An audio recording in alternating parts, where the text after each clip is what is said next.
Hai semuanya, perkenalkan nama saya Yolanda Evelyn Agustina Manalu dengan NIM C1C023038. Hari ini akan mempresentasikan tentang analisis deskriptif.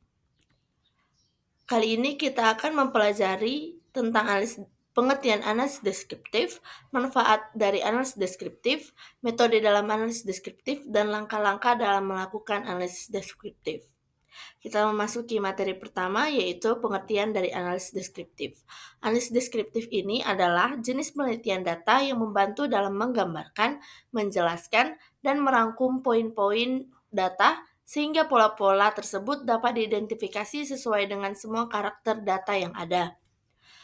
Ini adalah teknik untuk mengenali pola dan hubungan dengan menggunakan data yang tersedia, baik saat ini maupun yang sudah ada dalam sejarah. Karena fokus pada pengenalan pola dan asosiasi tanpa melangkah lebih jauh, analisis ini sering disebut sebagai analisis data yang paling dasar.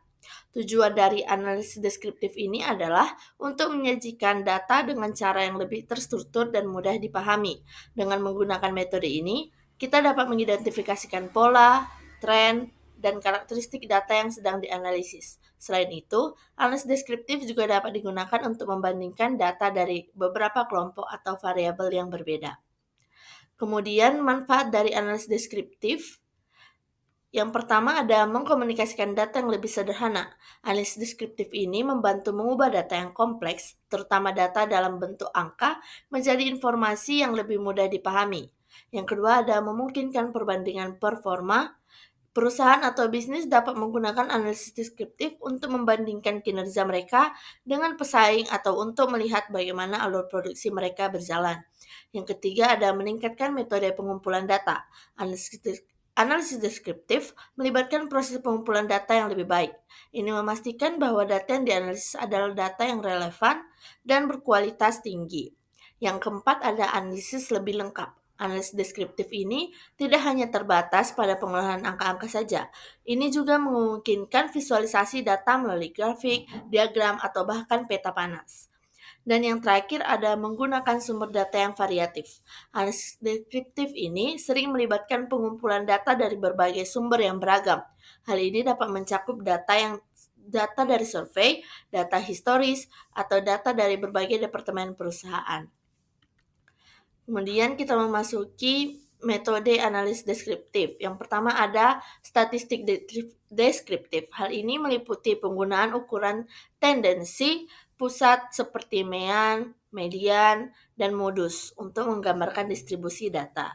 Yang kedua ada tabel frekuensi yang mengorganisir data ke dalam tabel yang menunjukkan frekuensi atau jumlah kejadian setiap nilai atau kategori data. Tabel ini memudahkan pengidentifikasian distribusi dan pola dalam data, seperti menentukan nilai atau kategori yang lebih sering atau jarang muncul. Yang ketiga, grafik dan diagram atau visualisasi data yang sangat berguna dalam analisis deskriptif tersebut. Visualisasi data ini menyediakan representasi visual yang efektif dari data, sehingga penelitian dapat memahami distribusi, tren, dan hubungan dalam data. Yang keempat ada cross tabulation atau tabulasi silang. Metode ini melibatkan perbuatan tabel dua arah yang menunjukkan distribusi frekuensi variabel satu relatif terhadap variabel lain. Cross tabulation ini berguna dalam menganalisis hubungan antara variabel kategorikal dan menentukan apakah ada korelasi signifikan antar variabel. Dan yang terakhir, kita akan memasuki langkah-langkah dalam melakukan analisis deskriptif. Pada dasarnya, analisis deskriptif ini sama halnya dengan analisis pemrograman lainnya. Dalam hal ini, langkah utama yang harus dilakukan yang pertama itu pengumpulan data. Langkah pertama adalah mengumpulkan data yang relevan untuk analisis. Data bisa berupa data kuantitatif atau kualitatif. Pastikan bahwa data yang dikumpulkan adalah representatif dan valid. Yang kedua ada pembersihan data. Data mentah seringkali berisi kesalahan, kekurangan, atau nilai yang tidak konsisten.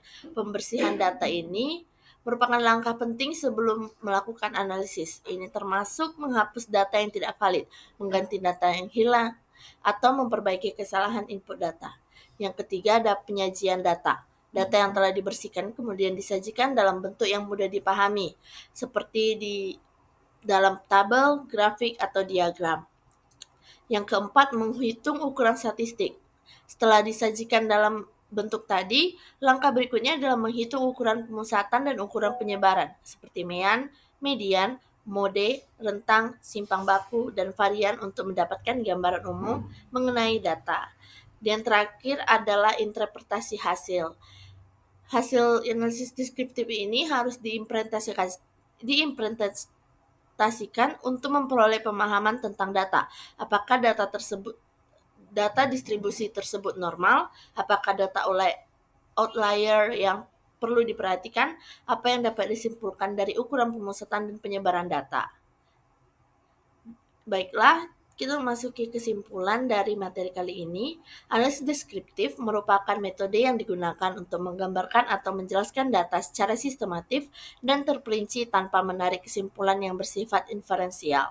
Metode ini berfokus pada penyajian informasi dalam bentuk yang mudah dipahami, baik melalui statistik deskriptif seperti mean, median, modus, hingga visualisasi data seperti grafik, tabel, dan diagram.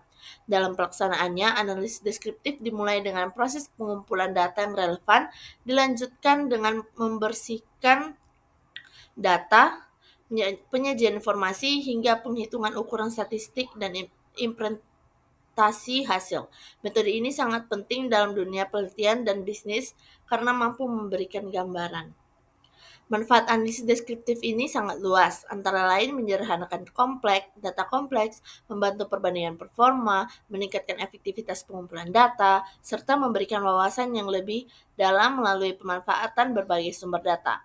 Oleh karena itu, pemahaman yang baik terhadap metode ini sangat penting, terutama bagi mahasiswa, peneliti, maupun praktisi yang bekerja dengan data dalam jumlah besar. Baiklah, sekian presentasi dari saya kali ini. Terima kasih.